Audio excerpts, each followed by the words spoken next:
Scan on, Alfie, founder, mastermixing.com, back with another great piece of content for you, mate.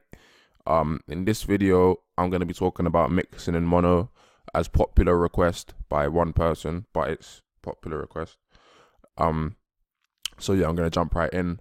Right off the bat, some of the benefits of mixing in mono is that, and also making beats in mono as well, but just briefly mixing in mono, it's helpful because if you can get a good mix with mono, you're guaranteed to have a great mix in stereo.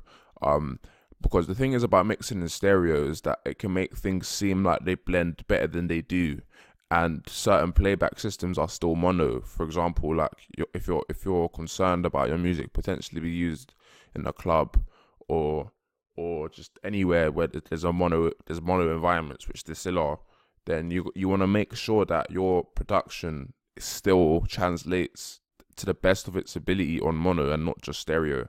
So yeah, the benefits are twofold, I suppose. Like that mixing in mono, once you get a great mix, once you can mix greatly in mono, your stereo mixes will be much better. It's like a multiplier effect. And also you stop your mixes from being damaged by you not hearing potential layering problems and frequency issues. So what I'm just gonna do, it's not gonna be a proper in-depth long tutorial. I'm just gonna do a level. I'm gonna level things, but I'm gonna level things in mono. So all of the panning and all that won't matter. And then I'll turn it to stereo after, so you can hear like the difference of how much better it sounds just from me taking off the mono. So to do that, what I normally do is just put a gain on the stereo bus and turn mono on. Now everything will be coming in mono. Just to give you an idea of what we're roughly working with, because all of the faders are down, but it's going to sound shit because everything is the same right now.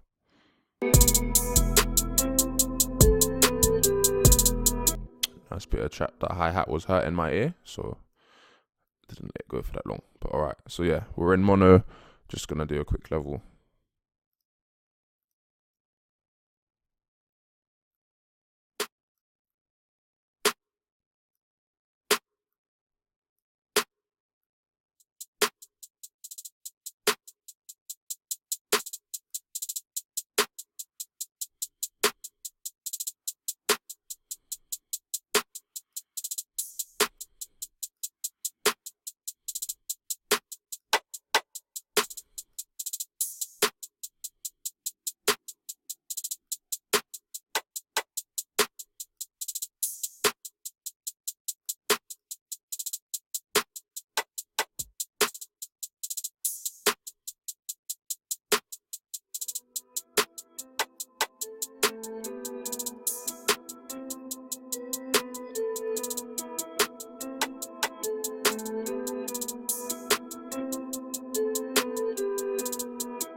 Yep.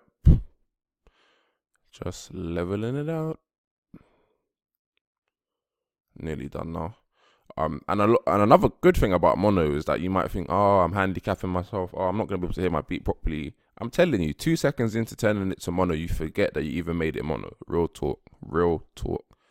And yeah, man, you just really hear everything harmonically as it is. Like everything is hitting together. If you can get everything together in the center sounding good, and then when you can now space it out and just leave all of that space for the artist, you got a masterpiece on your hands, matey. I really go into depth about some really cool mono tricks in beat mixing secrets as well, of course. So you might want to check that out. The link will be in the description. But let's finish off this leveling.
Okay, just want to see how that sounds coming into it.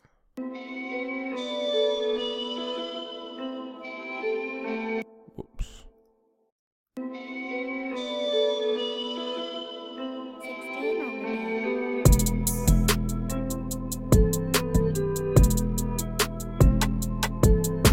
Okay, yeah, that's fine for just a quick rough level.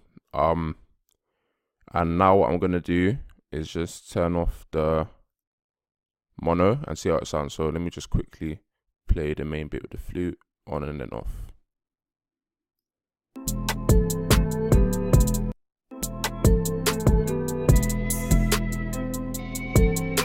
So mono's on.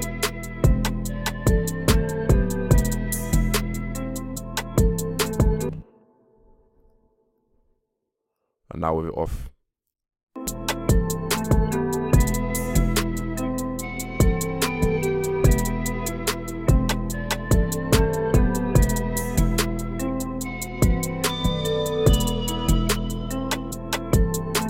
So everything is just so much more spaced out.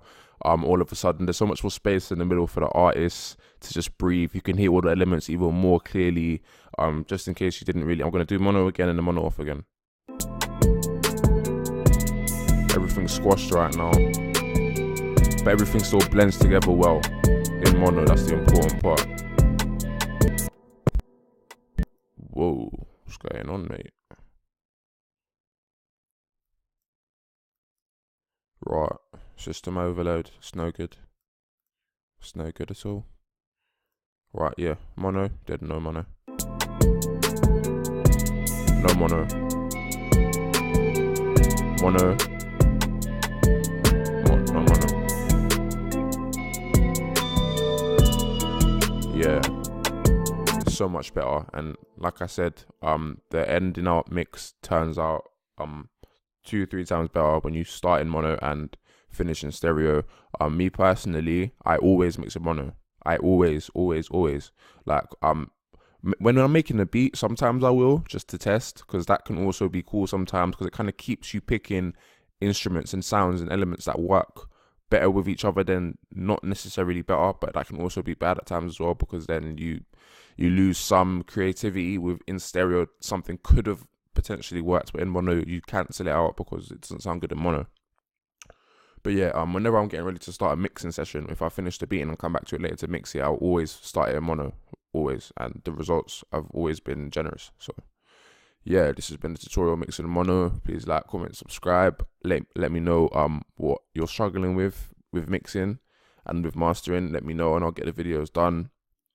And for a really great course that will turn you to an expert beat mixer fast, instantly, check out Beat Mixing Secrets, my flagship course. That's gonna be in the link to the description below, or you can just go to masterthemixing.com.